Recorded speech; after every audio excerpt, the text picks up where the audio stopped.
Assalamualaikum warahmatullahi wabarakatuh. Hamdan wassalaman amma ba'd. Para hadirin, bapak-bapak, ibu-ibu, sahabat-sahabat dimanapun Anda berada. Kali ini saya akan membahas atau mengaji komunikasi. Dalam masyarakat adat Sunda biasa dikenal dengan alat tradisional yaitu kohko dan bedug.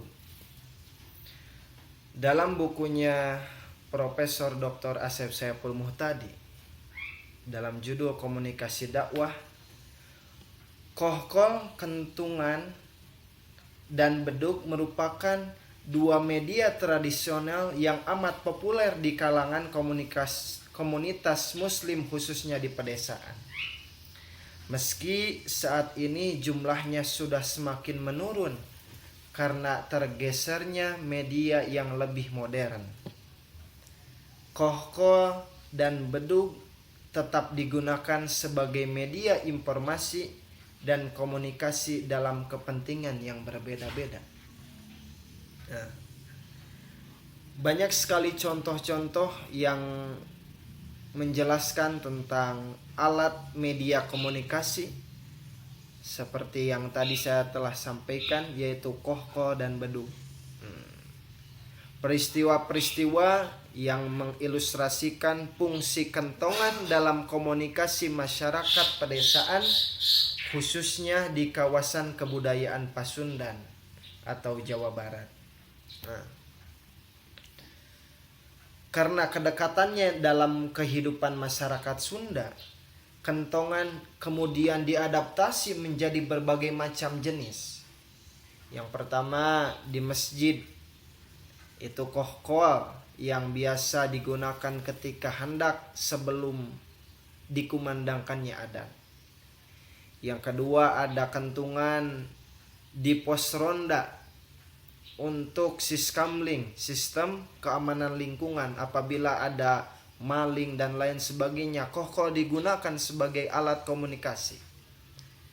Yang ketiga, diadaptasi dalam kehidupan lainnya, seperti tukang dagang bakso menggunakan kohkol, tukang dagang somai menggunakan kohkol dan lain sebagainya. Di masjid, merbot atau pengurus masjid berperan sebagai komunikator penting dalam masyarakatnya, khususnya di wilayah pedesaan. Dengan fasilitas kohko dan bedug, ia memberikan informasi waktu sholat, atau dengan kohko saja memberikan informasi kejadian yang layak diketahui oleh masyarakat.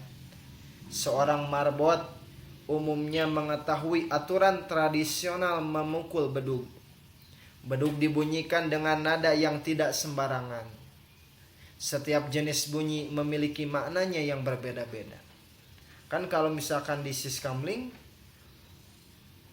torong maling, beda ceritanya dengan kalau di kohko di masjid, dengan tanda sebelum masuknya adzan waktu sholat.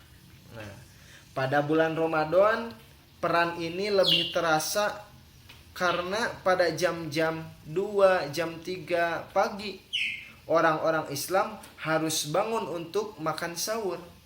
Yang lebih utama lagi, kohko dan bedug digunakan untuk memberitahu waktu sholat. Kenyataan ini telah berlangsung cukup lama, jauh sebelum listrik menyentuh desa. Hingga saat ini ketika listrik sudah masuk ke desa, meski azan sudah bisa dikumandangkan dengan fasilitas pengeras suara, kohkol dan bedug masih tetap digunakan.